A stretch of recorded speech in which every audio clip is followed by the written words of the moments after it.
En Côte d'Ivoire, le samedi soir, dans le 20h, on parle culture.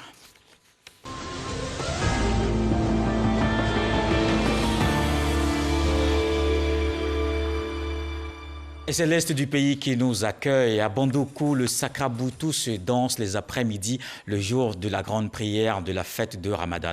La tradition est respectée cette année. Les jeunes filles, dans leur tenue de Kourbi, chantent et dansent dans la capitale du Gontougou, Issa Tionayo. Bandoukou regorge d'un atout touristique et culturel indéniable. Une danse fait la fierté de cette ville et par ricochet la région, le Sakraboutou. Plus qu'une danse, il est aussi un repère historique, culturel, voire philosophique de tout un peuple. Il est donc tout un symbole chez les Koulango, comme c'est le cas de la Bissa chez les Nzima de Grand Bassam ou le Dipri, à Xikensi chez les Abidji. Tous les ans, il est célébré à la même date. Le Sakraboutou est exécuté dans l'après-midi du jour de la grande prière qui met un terme aux jeunes musulmans.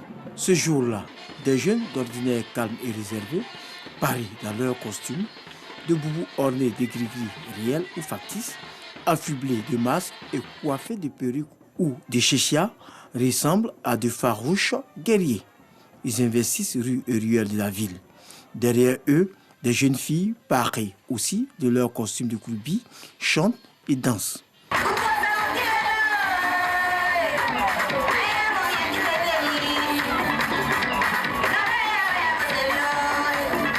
Nous avons été privés de cette fête-là à cause de la Covid-19. Cette année, des dispositions ont été prises pour que cette fête-là réussisse. Je suis très contente, surtout de voir des enfants qui participent aux activités de la ville. Ça montre que les enfants s'intéressent aux activités traditionnelles, ils cherchent à connaître leur culture. Ce qui m'attire dans cette cérémonie, c'est l'ambiance. J'invite tout le monde à venir regarder le Kourbi parce que c'est une cérémonie vraiment très intéressante. La participation au Sakraboutou ne prend en compte qu'une seule dimension, être musulman. 30 ans après sa mort, Amadou Hampâté Bâ reste encore présent dans les esprits. Créée en 2002, la fondation qui porte son nom commémore le trentenaire de cette disparition. Ce 15 mai marque justement la date anniversaire de son décès. Les hommes de culture, les scientifiques veulent pérenniser les travaux de cet auteur, importante figure de la littérature africaine. Serge Coléa. Amadou Hampâté Bâ, le savant africain, l'érudit a consacré sa vie à la valorisation des cultures africaines et à la transcription des traditions orales. 30 ans après sa disparition, la fondation Amadou Hampâté Bâ, dirigée par Rokiatou Bâ, sa fille, porte encore les valeurs de l'homme. Un trentenaire célébré dans un contexte d'archivage de ses travaux. À travers les activités que nous ambitionnons de faire au cours de ce trentenaire, nous avons aussi, en plus des contes, la narration des contes de Faba, qui est instrument de transmission des connaissances. Si des personnalités comme Hampâté Bâ n'avaient pas vécu comme pont entre le passé et l'avenir, croyez-moi que l'Afrique aurait perdu une source intarissable de ses valeurs. À travers témoignages et panels, les disciples de cet immense homme de culture vont se replonger dans cette thématique développée et laissée à la postérité. Je parle de lire Hampâté Bâ et de voir quel est le message. Et ce message-là, comment il est vécu aujourd'hui. Acteur de paix et considéré comme patrimoine culturel africain, les œuvres de Amadou Hampâté Bâ ont séduit l'UNESCO. Comme il a été membre du conseil exécutif de l'UNESCO, nous avons rassemblé toutes ces archives. Nous, à l'UNESCO, nous avons fait notre devoir de mémoire. D'autre part, nous soutenons la fondation Hampâté Bâ pour pouvoir numériser, digitaliser en fait l'ensemble du fonds documentaire. Selon Rokiatou Hampâté Bâ, directrice de la fondation Amadou Hampâté Bâ, plusieurs activités sont prévues au menu de cette commémoration marquant les 30 ans de disparition du premier ambassadeur du Mali en Côte d'Ivoire. Entre autres, soirées culturelles, expositions digitales et concours littéraires vont s'étaler sur l'année 2021. Amkoulel, Tierno Bokar, le sage de Badiangara, l'étrange destin de Wangrin, Petit Baudiel, Kaïdara et bien d'autres ouvrages. Il a laissé une œuvre prolifique, contes, romans, initiatiques, poésie, essais. Ampateba est une bibliothèque qui n'a pas brûlé. On pleure également ce soir un journaliste écrivain, Moriba Magasuba, n'est plus. Il est décédé ce samedi des suites d'une courte maladie.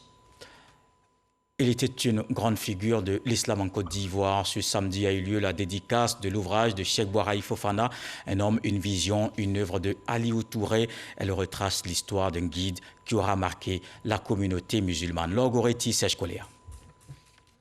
Une vie de combat et de foi au service de l'islam. Ainsi pourrait-on décrire le dévouement du Cheikh Boukari Fofana pour l'islam. Son œuvre biographique, l'auteur Aliou Touré l'intitule Cheikh Boukari Fofana, un homme, une vision, une œuvre.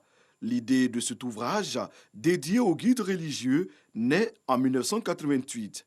Elle se concrétise véritablement à partir de 2015 avec les bénédictions de l'illustre disparu.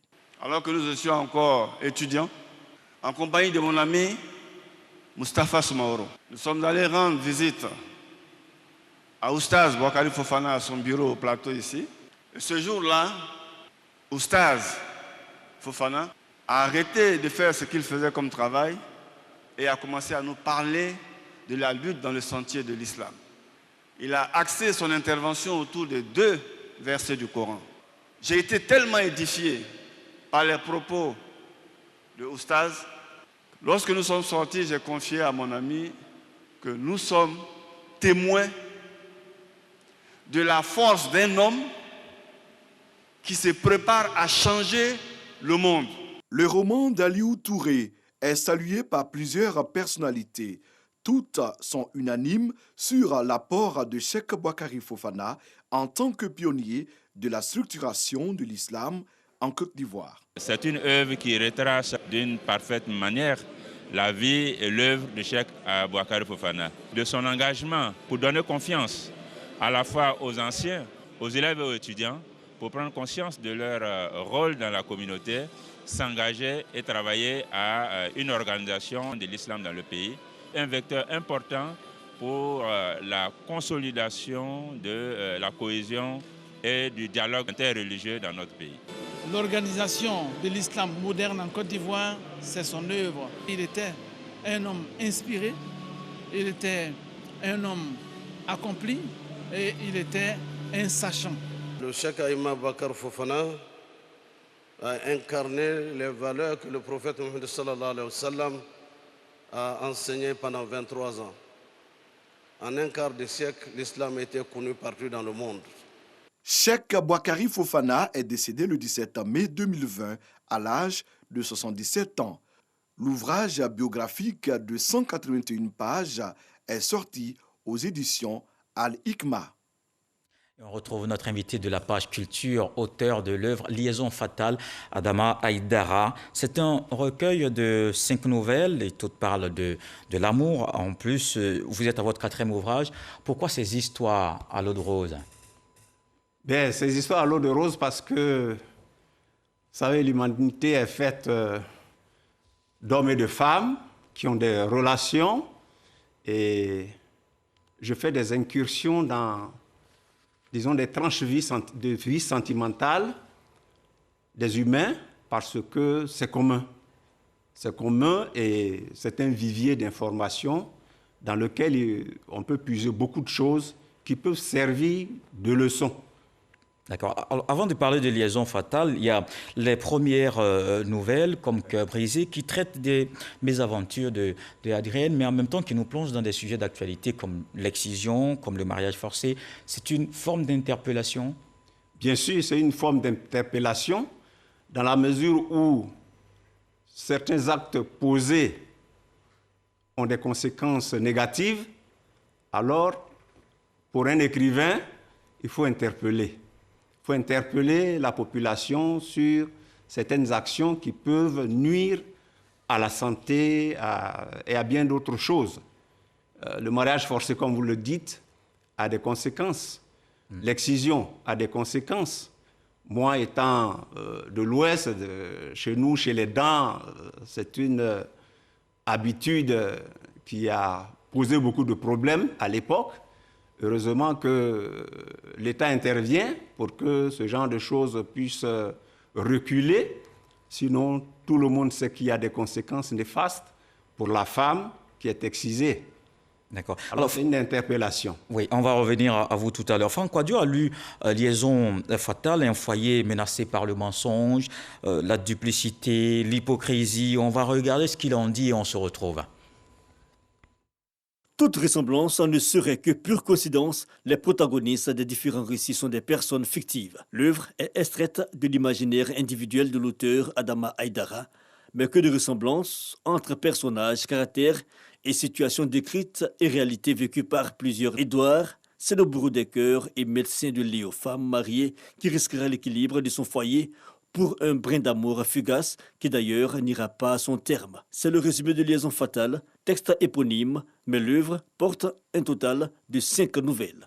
L'auteur Adama Aïdara, ingénieur des mines, est aussi auteur de 2 publications dans les sillons de la revue romantique et l'apologie des sentiments. Sa plume est à la fois lyrique et simple, son côté technicien mais aussi praticien, qui sûrement l'amène à écrire et décrire les choses de l'amour telles qu'elles sont.